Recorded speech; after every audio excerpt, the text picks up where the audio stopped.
یار ابراہیم علیہ السلام مسلم، نبی صلی اللہ علیہ وآلہ وسلم مسلم، اور اگر انجینئر محمد علی مرزا صاحب اپنے آپ کو مسلم کہیں تو ان کو تکلیف ہوتی ہے، تو میں آپ کو تکلیف پہنچاؤں گا انشاءاللہ، کیونکہ نہ میں وہابی نہ میں بابی، میں ہوں مسلم علمی کتاب۔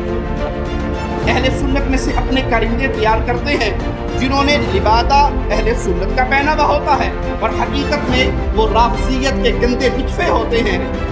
جس کی بہت ساری مثالیں ہمارے سامنے موجود ہیں۔ اسحاق جھال والا مردود اسی قسم کے انسانوں میں سے تھا، انجینئر مرزا مردود اسی قسم کے انسانوں میں سے ہے۔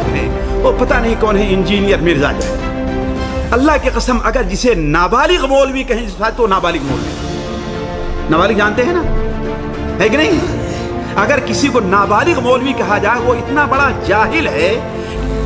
یہ انجینئر محمد علی مرزا شریعت کے علم سے، شریعت کی زبان سے بالکل نابلد اور ناواقف ایک جاہل شخص ہے،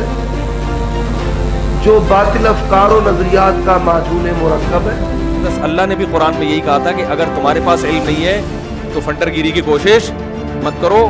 علماء سے پوچھنا، انجینئروں سے نہیں۔ ہاں قبر میں اگر آپ نے کہا، اللہ فرشتے کہیں گے اتنی فنڈر گیری تم نے سیکھی کہاں سے ہے،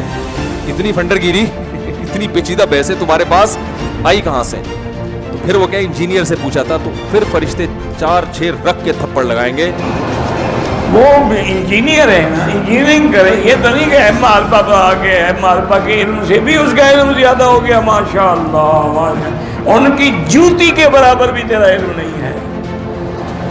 آپ کسی بریلوی بڑے مولوی سے جس کو پوری دنیا آن کرے اور بعد میں بھی آن کرتی رہے، ایک سٹیٹمنٹ یہ دلوا دیں کہ وہ کہے کہ جی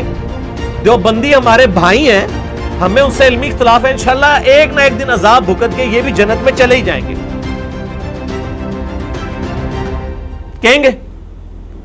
یا کوئی دیوبندی عالم دین جس کو پھر سٹیٹمنٹ کے بعد سارے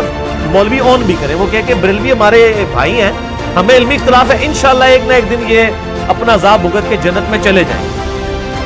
یا اہل حدیث ہمارے بھائی ہیں، یہ بھی چلے جائیں گے، یا اہل حدیث اور شیعہ ان کے بارے میں کہہ دیں یا یہ ان کے بارے میں کہہ دیں، کہیں گے آپ ذرا مجھے ایمانداری سے بتائیں، تو اس کا کیا مطلب ہے؟ یہ ایک دوسرے کو کافر اور ہمیشہ کے لیے دوستی مانتے ہیں، تو سر یہ جماعت المسلمین والے تو بدنام ہو گئے ہیں، اصل میں تو آپ ان کے بھائی ہیں کہ کہتے نہیں ہیں، ادروائز آپ کا عقیدہ تو یہی ہے،